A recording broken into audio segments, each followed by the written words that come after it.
Hello students, I am S.V. Thakur, known as Thakur sir in Delhi। ऐसे तो बच्चों आप मुझे पहचानते हैं। आज हम लोग इलेक्ट्रोस्टैटिक्स में electric field and electrostatic potential due to uniformly charged circular ring निकालने जा रहे हैं। आइए बच्चों, हमारा टॉपिक है electric field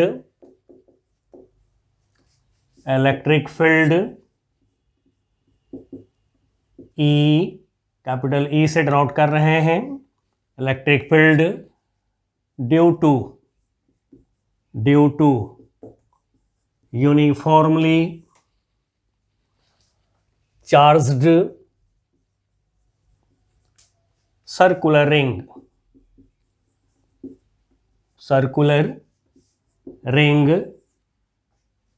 of radius r having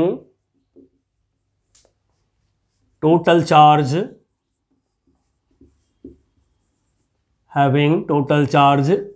q।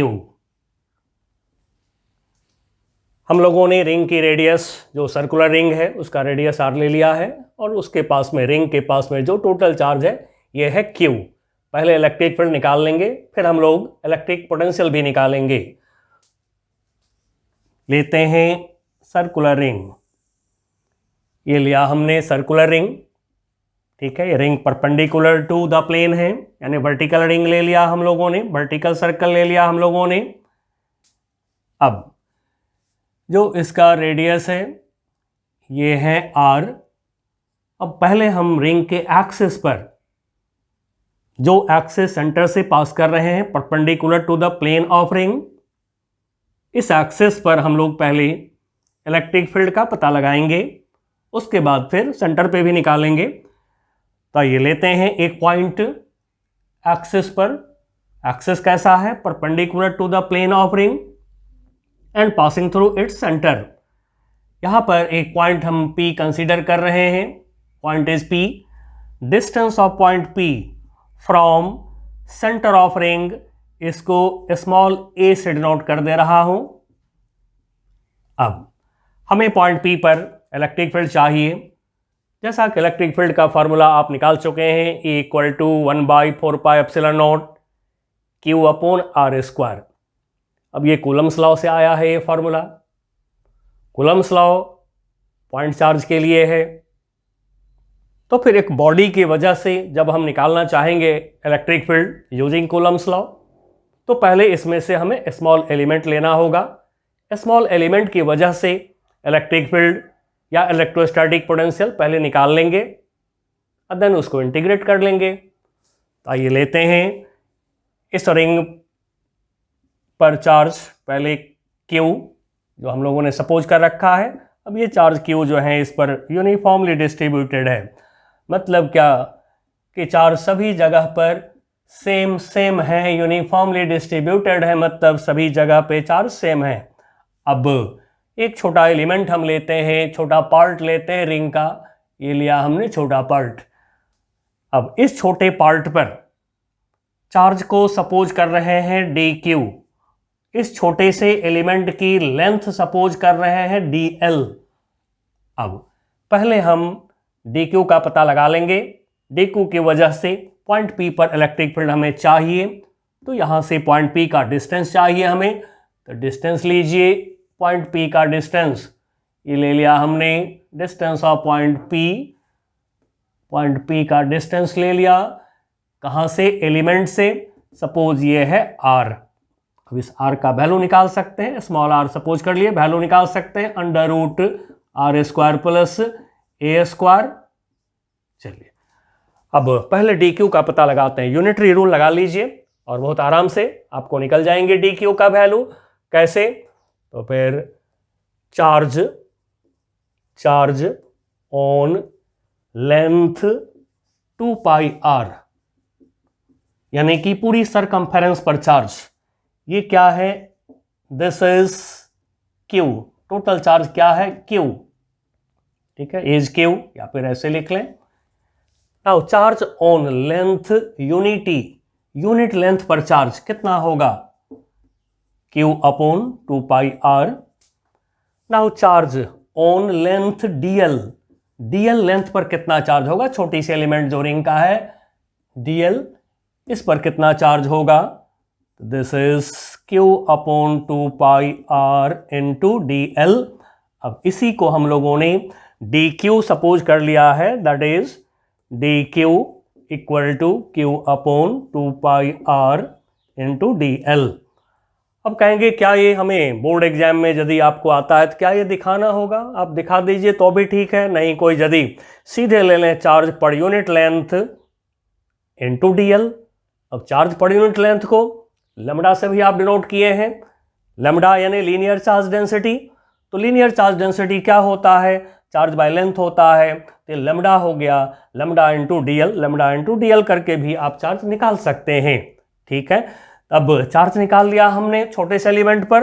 अब इसकी वजह से हम लोग निकाल लेंगे इलेक्ट्रिक फील्ड, कहां पर, पॉइंट पी पर। तो ये इलेक्ट्रिक फील्ड निकालते हैं पॉइंट पी पर। तो नाउ इलेक्ट्रिक फील्ड एट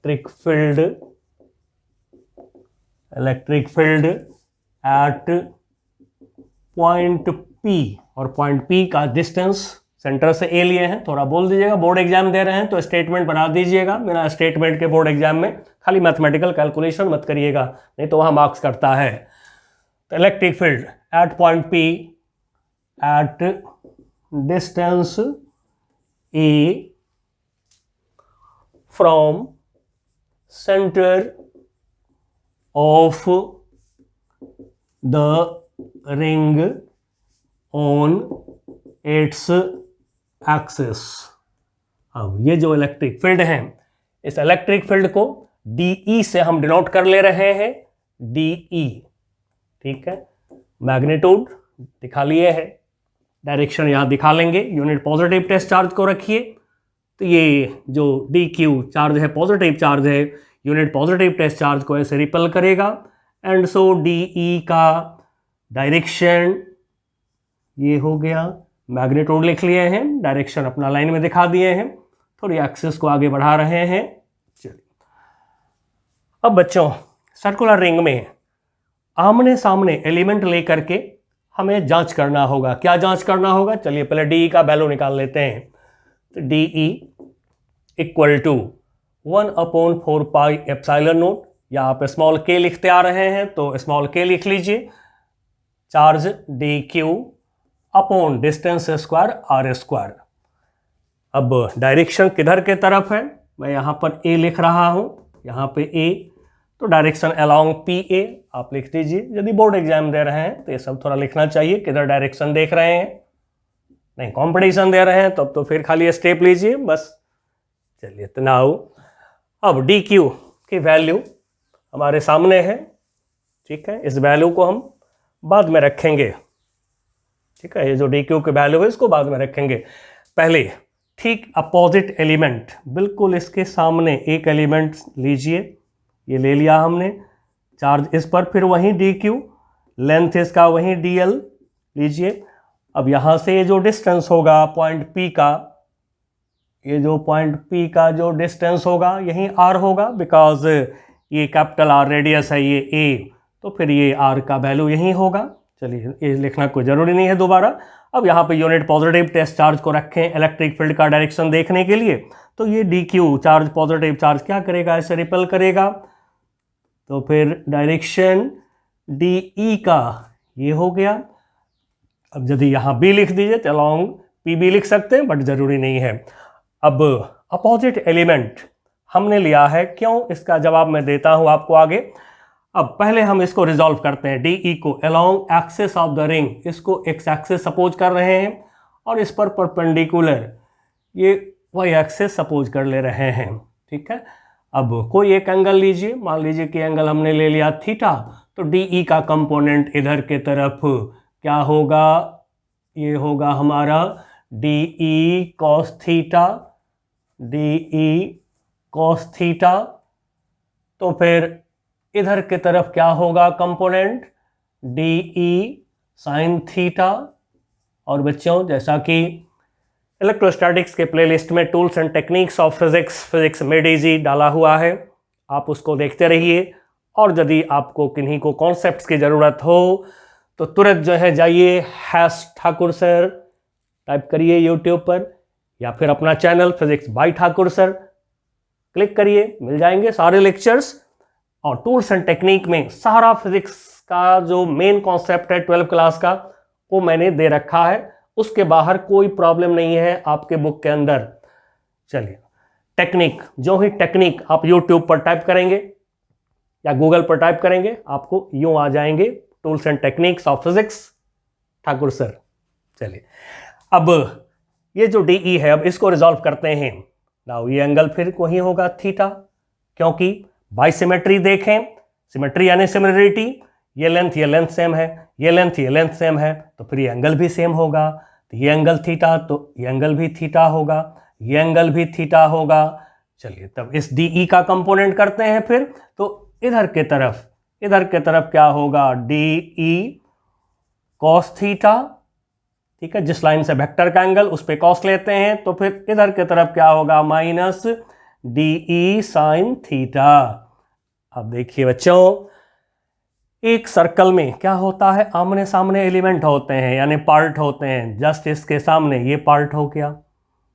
अब दोनों एलिमेंट की वजह से इलेक्ट्रिक फील्ड के जो कंपोनेंट परपेंडिकुलर टू एक्सिस हैं, क्या देख रहे हैं, इक्वल भी हैं अपोजिट भी हैं। इनको ऐड करेंगे तो रिजल्टेंट इनका क्या होगा, 0।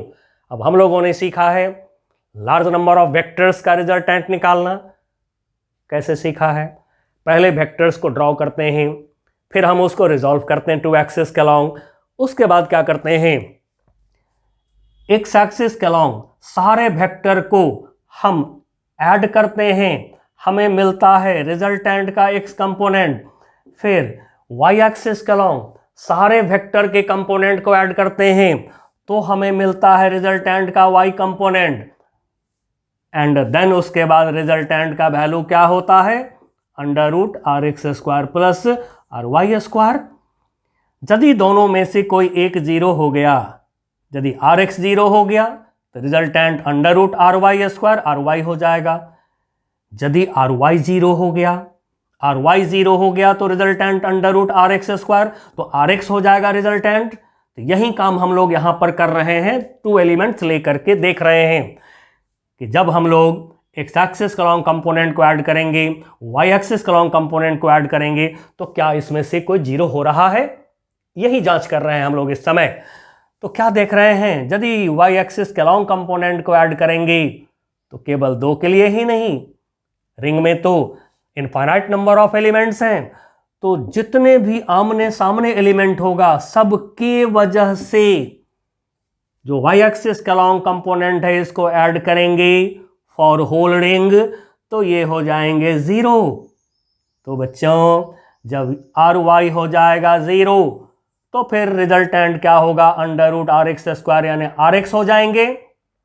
मीन्स हम लोग एक्स एक्सिस के अलॉन्ग कंपोनेंट को सारे को ऐड कर देंगे, और ये काम बाय इंटीग्रेशन करेंगे, सारे को ऐड करेंगे, सारे कंपोनेंट ऐड करेंगे, केवल 2 नहीं, क्योंकि रिंग में इनफाइनाइट एलिमेंट्स हैं। तो इनफाइनाइट एलिमेंट्स के लिए सारे डी cos थीटा सारे डी cos थीटा को हम ऐड करेंगे। तो कैसे, बाय इंटीग्रेशन, यही हो जाएगा हमारा रिजल्टेंट। तो आइए बच्चों, अब कॉन्सेप्ट क्लियर हो कर लिए, तब जल्दी से हम लोग इसको निकालें। अब थोड़ा सा मेंशन कर लेते हैं क्योंकि बोर्ड एग्जाम में लिखना पड़ता है। रिजॉल्विंग डी वेक्टर को रिजॉल्व करते हैं along x and y axis as shown in figure,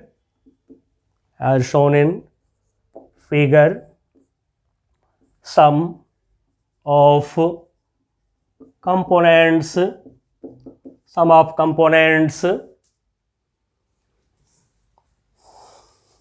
चलिए इसको बाद में लिखेंगे, sum of components along y axis due to all opposite elements of ring is 0। ठीक है, केवल दो के चलते नहीं, sum of components along y axis along जो कंपोनेंट है, due to all opposite element, जितने भी आमने सामने जितने भी एलिमेंट्स होंगे, सबकी वजह से sum of component along y axis is 0। so resultant electric field due to resultant electric field, चलिए इसका सिंबल भी ले लेते हैं। रिजल्टेंट इलेक्ट्रिक फील्ड को हम लोग ई से डिनोट कर लें, due to whole ring is integration of D cos theta due to all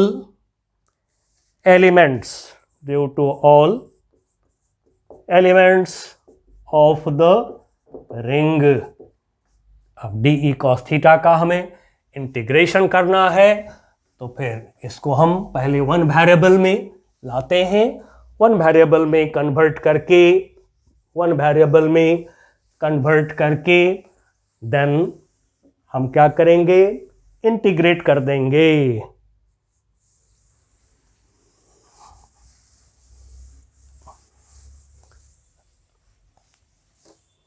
चलिए, तब हम डी क्यू का वैल्यू भी रख लेंगे, तो फिर d cos theta equal to d का value 1/4 pi epsilon nought, d q का वैल्यू अब रख लेते हैं q upon 2 pi r into D l, d q का वैल्यू रख लिए। अब इस r का भी वैल्यू रख लेते हैं, अंडर रूट नीचे under root are square plus A square, cos theta का भी वैल्यू रख लेंगे, तो कॉस थीटा का वैल्यू रखते हैं। चलिए अब हम थोड़ा सा जगह बनाते हैं, तो कॉस थीटा का वैल्यू लेंगे जब, तो क्या होगा, कॉस थीटा इक्वल टू ए और स्क्वायर है, स्क्वायर भी करेंगे हम लोग इसका, ठीक है, स्क्वायर होल स्क्वायर कर लें, आर स्क्वायर। अब कॉस थीटा का वैल्यू रख रहे हैं, तो कॉस थीटा का वैल्यू क्या होगा, cos theta A upon under root are square plus A square. Now this equal to 1/4 pi epsilon naught, constants को साइड कर रहे हैं, क्यू ए एक जगह कर लिया, 2 पाई आर। अब ये देखिए आर स्क्वायर प्लस ए स्क्वायर और under root are square plus A square, दोनों को यदि एक साथ कर दें, आर स्क्वायर प्लस ए स्क्वायर, ठीक है, होल स्क्वायर करेंगे रूट हट जाएगा, तो आर स्क्वायर प्लस ए स्क्वायर हो जाएंगे, पावर इसका 1 और फिर रूट है तो पावर हाफ, ऐड कर दीजिए पावर को, तो कितना होगा 3/2। अब dl now E equal to resultant electric field equal to 1/4 pi epsilon naught capital Q A 2 pi r square plus a square power 3/2 integration dl। अब l की वेरिएशन कहाँ से कहाँ होगा, मैंने आधा रिंग मिटा दिया हुआ है अभी, ठीक है, चलिए फिर से पूरा कर देता हूं इसको। लिमिट देखना है हमें, तो लिमिट देखने के लिए हम इसको फिर से पूरा कर लेते हैं अपना। चलिए हो गया हमारा प्लस क्यू चार्ज वाला ये रिंग है। तब देखिए लिमिट जो लेंगे तो L की लिमिट हमेशा 0 से शुरू होता है। अब यहाँ से यहाँ पर हम एलिमेंट ले रखे हैं डीएल लेंथ का एलिमेंट यहाँ पर है हमारा। नेक्स्ट यहाँ से लेंथ स्टार्ट करिए तो 0 और पूरा एक चक्कर लगाइए तो क्या हो जाएगा, पूरे एक चक्कर का लेंथ 2 पाई r सरकमफेरेंस, एक चक्कर का लेंथ। तब इंटीग्रेट कर दीजिए तो now this equal to 1/4 pi epsilon note Q A 2 pi r square plus A square की पावर 3/2। डीएल का इंटीग्रेशन क्या होगा, L लोअर लिमिट है 0, अपर लिमिट क्या है 2 पाई r, रखिए लिमिट L के जगह पर 1/4 pi epsilon naught capital Q A 2 pi r। Solve तो आप कर सकते हैं, मैं भी कर रहा हूं और आप खुद से सॉल्व करिएगा, सॉल्यूशन आपसे हो जाता है a स्क्वायर पावर 3/2। अब देखिए L के जगह पहले अपर लिमिट 2 पाई r रखेंगे, फिर -0 करेंगे तो क्या बचेगा हमारे पास 2 पाई r। अब 2 पाई r यहाँ पर, 2 पाई r यहाँ पे कैंसल हो गया and so E equal to आ गया 1/4 pi epsilon note Q a upon r square plus A square power 3/2। और हम लोगों ने रिंग के एक्सिस के अलॉन्ग जो कंपोनेंट है d cos थीटा को ऐड करा है एंड सो डायरेक्शन वही होगा जो सभी d cos थीटा का है। तो फिर डायरेक्शन किधर हम लोग लिखेंगे, along the axis of the ring.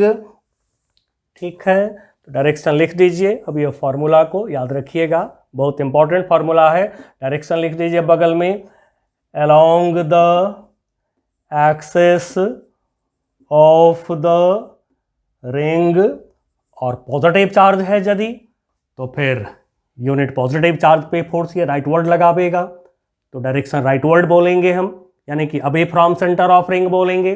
नहीं, यदि ये निगेटिव चार्ज रिंग होगा यदि तो यूनिट पॉजिटिव चार्ज को रखेंगे हम, तो क्या होगा, ये अट्रैक्ट करेगा तो क्या होगा टुवर्ड्स द रिंग।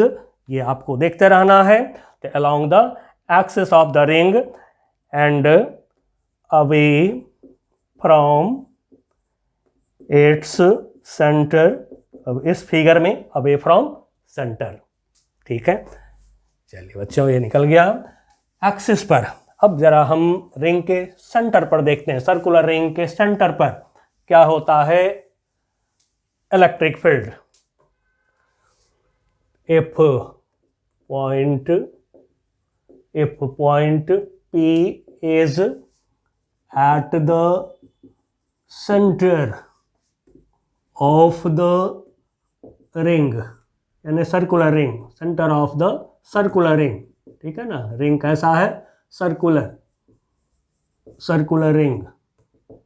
तो देखिए पॉइंट P को यदि हमने यहां ला दिया तो जो A है, A पॉइंट P का डिस्टेंस सेंटर से A डिक्रीज होकर क्या होगा 0, तो फिर A इक्वल टू 0। अब A 0 हो जाएंगे तो E क्या होगा 0। अब ये हमने आपको SC वर्मा बुक की सॉल्यूशन के समय बताया था। ठीक है, तो फिर दोबारा से इसको आपके कहने पर बोर्ड एग्जाम को नज़र में रखते हुए हमने फिर से कर दिया है। तब बच्चों यहीं पर एक बात याद रखिएगा, ये बहुत इंपॉर्टेंट केस है, इस पर बहुत इंपॉर्टेंट जो है प्रॉब्लम सॉल्व होते हैं। और आप लोग जो SC वर्मा सॉल्यूशन के नाम से प्लेलिस्ट हमारा चल रहा है, उस प्लेलिस्ट में आप जरूर जाइए और SC वर्मा की बुक से बहुत सारे इंपॉर्टेंट प्रॉब्लम्स, साथ में क्या है डिफरेंट बॉडीज के वजह से जो इलेक्ट्रिक फील्ड हैं वो हम लोग निकाल रहे हैं। And so SC Verma solution type करिए। ठीक है, आपको मिल जाएंगे मेरा प्लेलिस्ट, वहां से देखिए। अब थोड़ा सा यहां पर मैं एक बात और कर देना चाहूंगा, जैसे ये है एक सर्कल, इस सर्कल को 3 इक्वल पार्ट में हमने डिवाइड कर दिया, 3 इक्वल पार्ट में। ये थोड़ा देखने में छोटा बड़ा हो गया है। 3 इक्वल पार्ट में हमने सर्कल को डिवाइड किया, L L L। अब ये एक इक्विलैटरल ट्रायंगल हो गया। अब यहाँ पे रखा चार्ज Q, यहाँ भी रखा Q, यहाँ पर भी रखा Q। अब इसको क्या कहेंगे? यूनिफॉर्म चार्ज डिस्ट्रीब्यूशन, क्योंकि चार्ज रिंग पर, सर्कल पर इक्वल डिस्टेंस पर है, तो इसी को कहते हैं equal charge at equal distance, uniform distribution of charge कहते हैं। तो बच्चों सेंटर पर क्या मिला है? Net electric field 0।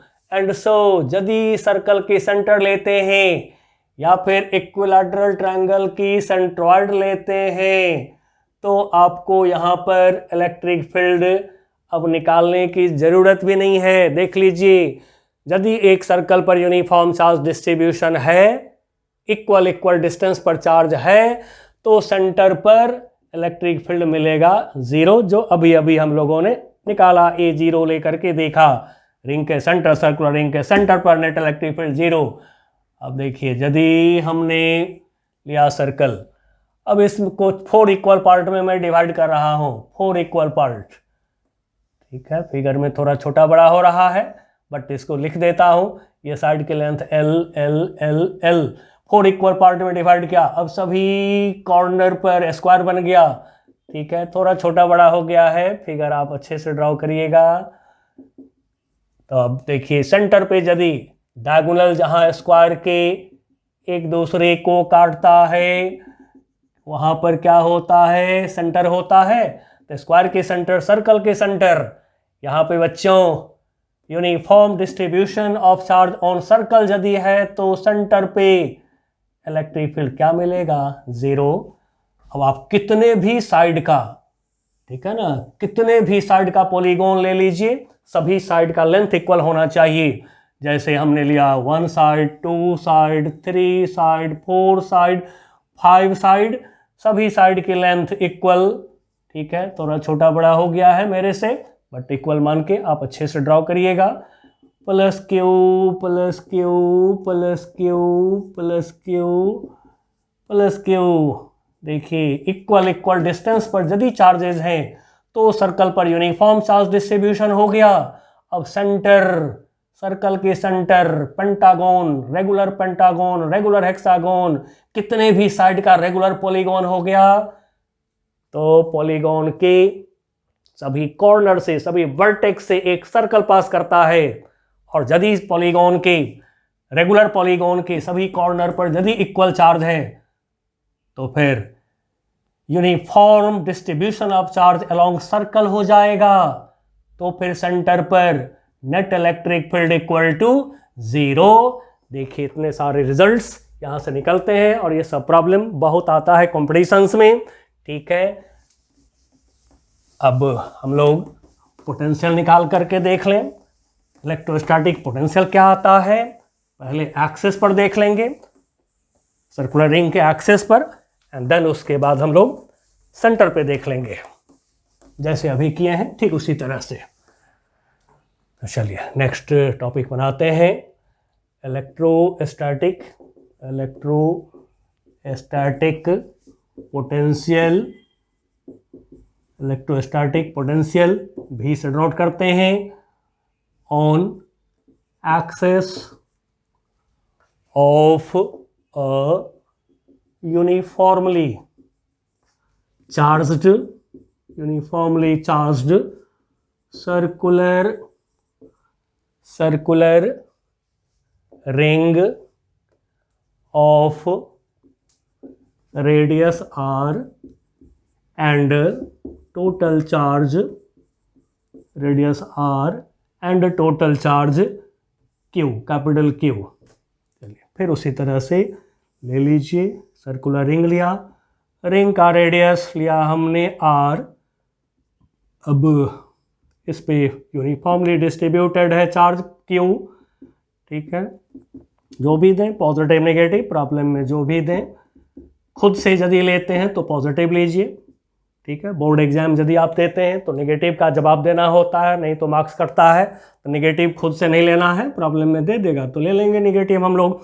अब यहाँ से जैसे अभी लिए थे इलेक्ट्रिक फील्ड में, पॉइंट P लिया हमने, जिस पॉइंट P का डिस्टेंस सेंटर से ले लिया हमने A। अब हमें पॉइंट P पर चाहिए electric potential, electrostatic potential due to this circular ring of radius r, charge plus Q। तो फिर एक छोटा सा एलिमेंट लीजिए पहले, ठीक है ना। भी का भी फॉर्मूला जो आप निकाले हैं 1/4πε0 Q/R, जो फॉर्मूला निकाले हैं पोटेंशियल का वो भी कूलम्स लॉ से ही निकला है। एंड सो छोटा एलिमेंट पहले लेंगे, उसकी वजह से पोटेंशियल निकालेंगे डी भी और इंटीग्रेट कर देंगे। तो जब भी बॉडी की वजह से निकालना हो आपको इलेक्ट्रिक पोटेंशियल, इलेक्ट्रोस्टैटिक पोटेंशियल, तो पहले एक स्मॉल एलिमेंट लेकर के उस पर चार्ज निकालिए, फिर उस चार्ज की वजह से स्मॉल इलेक्ट्रोस्टैटिक पोटेंशियल निकालिए और देन इंटीग्रेट कर दिए। पोटेंशियल स्केलर है इसलिए कोई रिजोल्यूशन वगैरह का कोई चक्कर नहीं। अब इस एलिमेंट के लेंथ को dl लिया, जो इस पे चार्ज है इसको dq बोला। तो चलिए पहले हम निकालते हैं चार्ज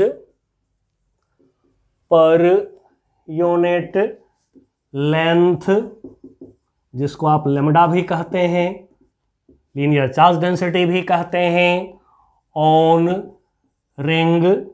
दिस इज, अब पूरा रिंग का लेंथ कितना होगा 2πr, रेडियस r है, टोटल चार्ज q है, तो चार्ज पर यूनिट लेंथ कितना होगा q/2πr। Now charge on small element of length dl of the ring, circular ring. अब ये चार्ज dq जो हम लोग बोले हैं, तो dq निकाल सकते हैं फॉर्मूला से भी। कोई सोचिए, charge equal to lambda into length, तो फिर now dq equal to charge per unit length q/2πr, यानी कि लेमडा हो गया, इनटू कितना लेंथ dl।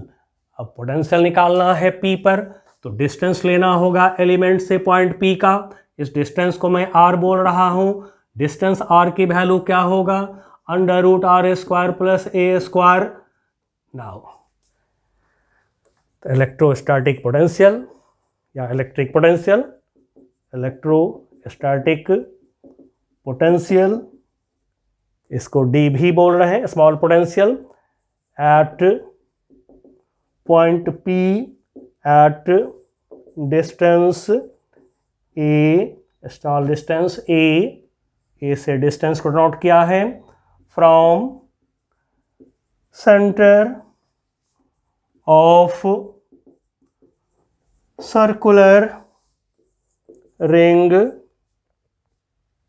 जो सर्कुलर रिंग है उसके सेंटर से a डिस्टेंस पर पोटेंशियल, स्मॉल पोटेंशियल d भी बोला, 1/4πε0, 1/4πε0 चार्ज dq और अपॉन डिस्टेंस r।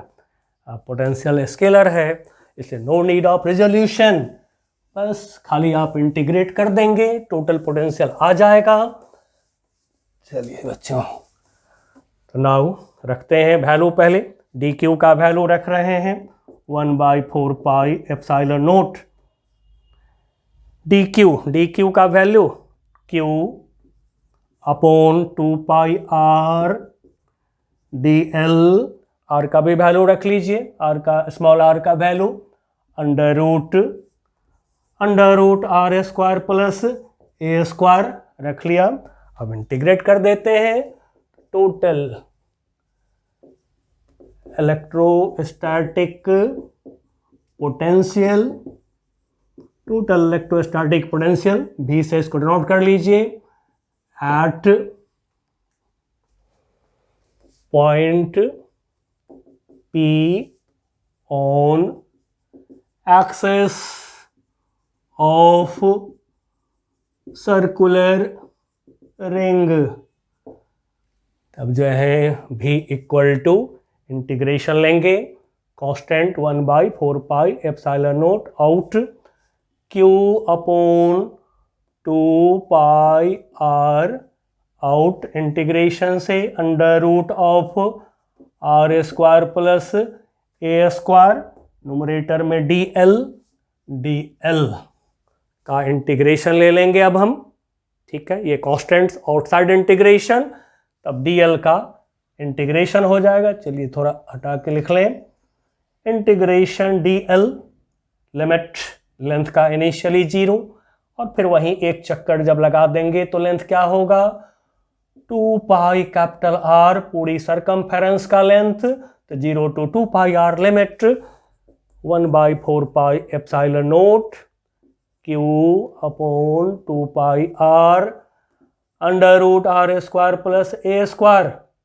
डीएल का इंटीग्रेशन जैसा कि अभी अभी करें हैं L 0 to 2 pi R, limit हो गया 0 to 2 पाई आर। अब लिमिट पुट करिए, देखिए क्या आता है रिजल्ट। लिमिट को पुट करिए और चेक करिए रिजल्ट क्या आते हैं। तो this equal to 1/4 pi epsilon note Q upon 2 pi R under root of R square plus A square. Now limit डालेंगे एल के जगह 2 पाई आर, फिर -0 करेंगे तो क्या मिलेगा 2 पाई आर। अब 2 पाई आर से देखिए 2 पाई आर कैंसिल हो गया, भी इक्वल टू आ गया 1/4 pi epsilon note Q upon under root of square root of R square plus A square. अब बच्चों एज फॉर्मूला इसको याद रखिएगा तो बहुत सारे प्रॉब्लम आपके आसानी से सॉल्व होंगे। अब यदि हम लोग सेंटर पे ले लें पॉइंट, सर्कुलर रिंग के सेंटर पे यदि पॉइंट ले लेते हैं तो क्या होगा पोटेंशियल, इलेक्ट्रोस्टैटिक पोटेंशियल। तो आइए सेंटर पे देखते हैं, यदि पॉइंट पी को ले लिए रिंग के सेंटर पे तो ए का वैल्यू डिक्रीज होके क्या होगा 0। At centre of the circular ring, centre of the circular ring के सेंटर पर आ गए हम लोग, तो ए का वैल्यू 0, पॉइंट पी जो एक्सिस पर है इसका वैल्यू, यहाँ पर ए का वैल्यू क्या हो जाएगा 0, रख दीजिए इसमें 0, तो भी इक्वल टू क्या होगा 1/4 pi epsilon note Q upon a के जगह 0 रखेंगे तो क्या होगा अंडर रूट आर स्क्वायर बचेंगे। Now V equal to 1/4 pi epsilon note q by r. तो सर्कुलर रिंग के सेंटर पर electrostatic potential V equal to 1/4 pi epsilon note q by r, जहाँ क्यू क्या है total charge uniformly distributed on circular ring, r क्या है radius of ring. चलिए बच्चों ये बहुत अच्छा काम आज हम लोगों ने सीखा है, ठीक है। इससे आपको बोर्ड में भी कंपटीशन में भी प्रॉब्लम्स मिलते हैं, ठीक है। मिलते हैं अगली क्लास में, आगे का काम करेंगे। तब तक के लिए बच्चों बाय बाय।